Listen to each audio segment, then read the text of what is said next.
Ambassadeur Sori Kaba, directeur général des Sénégalais de l'extérieur. Nous sommes à Saly depuis 2 jours, mais ces 2 premiers jours ont été consacrés à discuter avec les représentants de la diaspora à l'Assemblée nationale, notamment les 15 députés, au niveau du Conseil économique et social environnemental, au niveau du HCT, au Conseil des collectivités territoriales, ainsi que les ambassadeurs itinérants. À eux, on avait voulu qu'ils comprennent de fond en comble les axes stratégiques qui sont contenus dans la politique nationale migratoire du Sénégal. Parce que nous sommes à une étape de validation technique déjà faite de ce document important et il nous reste la validation institutionnelle, la validation politique. Donc eux, qui sont à l'initiative des lois à l'Assemblée nationale, doivent être informés et bien informés de ce qui se fait aujourd'hui en matière migratoire dès lors qu'ils représentent les diasporas sénégalaises au sein des institutions publiques sénégalaises. Donc les 2 premiers jours nous servaient à leur donner le maximum d'informations sur cette politique nationale migratoire.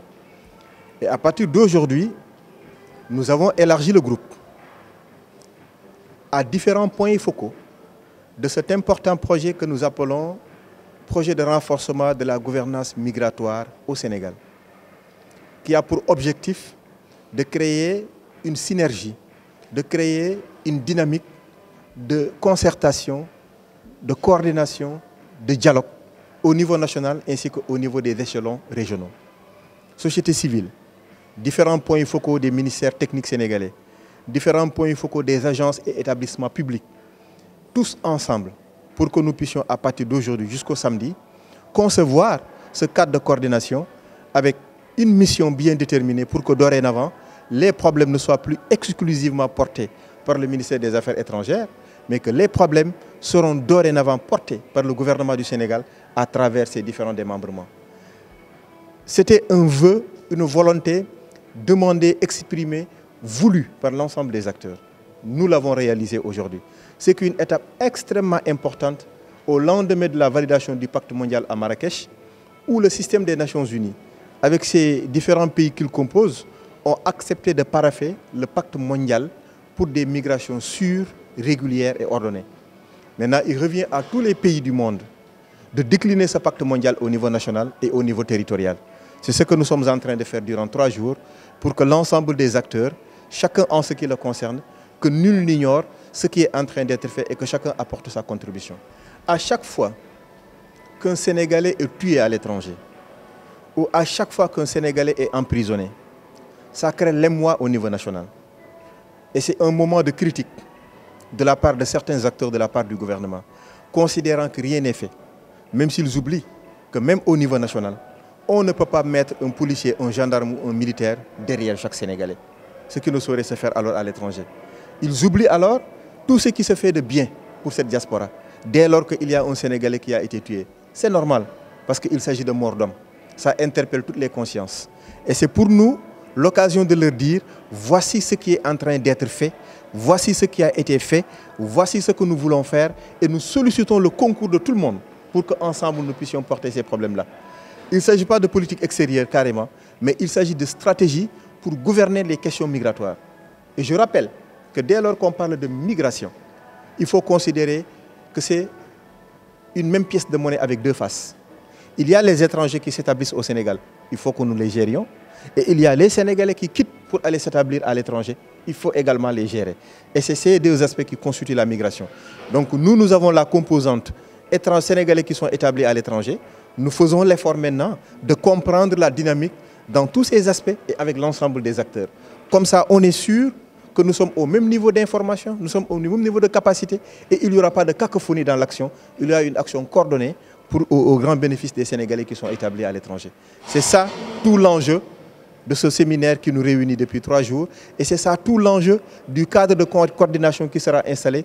Et c'est ça tout l'enjeu de l'avenir de la gouvernance migratoire au Sénégal. Et tout le mérite revient maintenant aux acteurs qui ont accepté de venir nous répondre pour que nous puissions ensemble discuter, échanger et mettre en place un cadre de coordination. 3 groupes thématiques seront créés. Un groupe thématique qui travaillera sur les aspects liés à la protection sociale, à la protection juridique. J'ai parlé de mort d'homme. Assistance judiciaire est requise. Procès est requis. les travailleurs sénégalais à l'étranger ont besoin d'accords qui les protègent pour la portabilité des droits qui sont liés à leur protection sociale, eux et les membres de leur famille. Un autre groupe de travail qui travaillera sur la migration et le développement.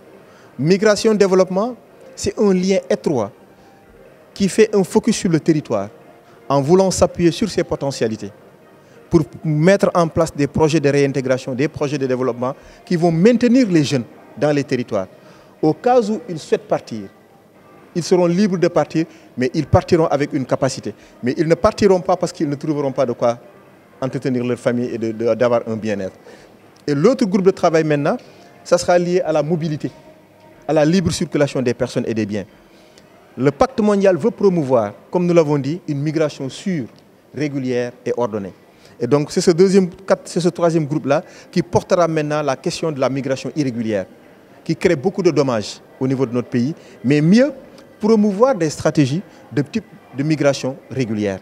On va faire de sorte que les ambassades sénégalaises qui sont au niveau du Sénégal et qui délivrent des visas puissent le faire à l'endroit de tous les demandeurs en respectant leurs droits. Et ça me semble important.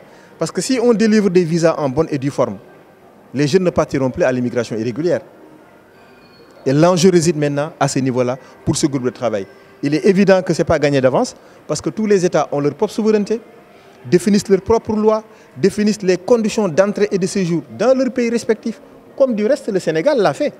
Parce qu'il n'est pas donné à tout étranger d'entrer comme tu le souhaites et de s'installer au Sénégal comme tu le souhaites, mais il y a une réglementation à laquelle il faut se soumettre. Donc c'est ce qui est valable pour les Sénégalais qui vont à l'étranger. Maintenant, le dialogue que nous allons entretenir avec ces différents partenaires devront pouvoir promouvoir un type de migration régulière au grand bénéfice de tous ceux qui veulent partir, quitter le Sénégal à la recherche d'un bien-être. Alors, la politique nationale migratoire, sa date de mise en œuvre a déjà démarré en 2018. Et sa première évaluation interviendra en 2022. Donc, 5 ans durant lesquels nous devrions mettre en œuvre le plan d'action qui s'adosse sur cette politique nationale migratoire. Et c'est ce plan d'action prioritaire qui permet aujourd'hui de déterminer l'échéancier, les actions, les activités dans les différents territoires, l'acteur qui le mettra en œuvre et avec quels moyens nous allons le mettre en œuvre. Et cette politique nationale migratoire fait 47 projets pour un coût global de 56 milliards à peu près de francs CFA. Ça veut dire que donc aujourd'hui tous les acteurs concernés par la problématique devront pouvoir s'y retrouver parce qu'on n'a laissé aucun pan en reste. Tout a été intégré et pris en compte. Dans un autre registre, Monsieur le ministre, on sait qu'à Fatick, à un moment donné, il y avait beaucoup de soubresauts entre les responsables. Vous en êtes où aujourd'hui? Parce qu'à un moment donné, nous avons senti un Sori Kaba qui a fait des sorties qui ne plaisaient pas du tout. Je continue à prêcher dans le désert. Parce que moi, je crois plus à l'unité qu'à la division. Je prêche dans le désert pour que le ministre Matarba puisse réunir l'ensemble des responsables autour de sa personne. Mais il faudrait qu'il accepte de se sacrifier pour que cela puisse se faire. Parce que quand tu réunis les différents responsables autour de ta personne, ils n'accepteront pas tout ce que tu veux faire. Ils te critiqueront positivement. Ils apporteront leur opinion, leur point de vue sur la manière dont les choses devront fonctionner. Pour accepter cela, il faut être un grand leader. Et c'est ce que nous attendons de lui.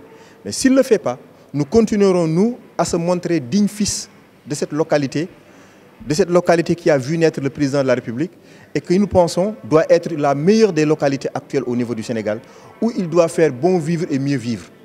Mais pour arriver à ce bon vivre et mieux vivre, il faudrait qu'on ait de la volonté à s'oublier soi-même. Malheureusement, ce qui n'est pas encore le cas.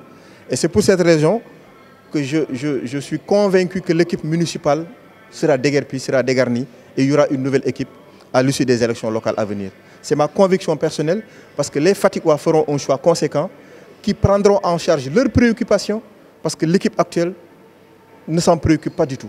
Et c'est dommage parce que ce n'est pas ça le vœu, ce n'est pas ça l'ambition, ce n'est pas ça la volonté du président de la République qui est né à Fatick, qui a grandi à Fatick et qui souhaite que Fatick soit la meilleure ville du monde. Mais il ne peut pas faire autrement que de porter un choix sur cela en qui il a espoir. Mais s'ils déçoivent, il faut qu'ils dégagent le plancher afin que d'autres soient là. Alors, par rapport justement à ça, beaucoup pensent qu'il y a beaucoup de nominations, comme l'ont dit les Fatickois, mais jusqu'à présent, les Fatickois ne se sentent pas dedans. Alors, ça, je pense que c'est de bonne guerre. Et ça se comprend. C'est l'espoir de toute une population qui s'exprime à travers un tel propos. Mais imaginons Sori Fanta Madi Kaba, ambassadeur, directeur général des Sénégalais de l'extérieur. Devrais-je m'occuper que des Fatigouas de l'extérieur? Je ne le pense pas.